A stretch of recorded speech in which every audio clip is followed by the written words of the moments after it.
Assalamualaikum warahmatullahi wabarakatuh.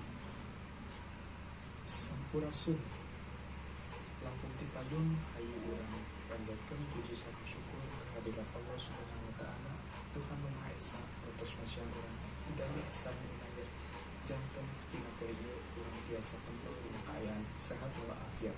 Alhamdulillah. Para wargi sadaya nu kusum kuring dipilih. Dina kesempatan ieu abdi bade nerangkeun ngeunaan lingkungan masyarakat anu bersih. Para wargi sadaya, lingkungan masyarakat anu bersih teh nganteungan saukur bersih tina tempat na wae, bersih tina sampah, tapi oge bersih dina hatena, dina ucapanna sareng dina perilakunna.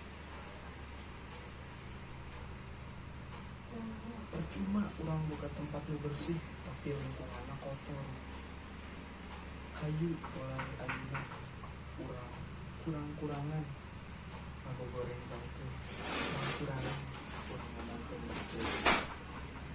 Hayu mulai ti ayeuna perbaiki hubungan urang sareng sesama warga. Sementawis eta we nu tiasa ku abdi sampaykeun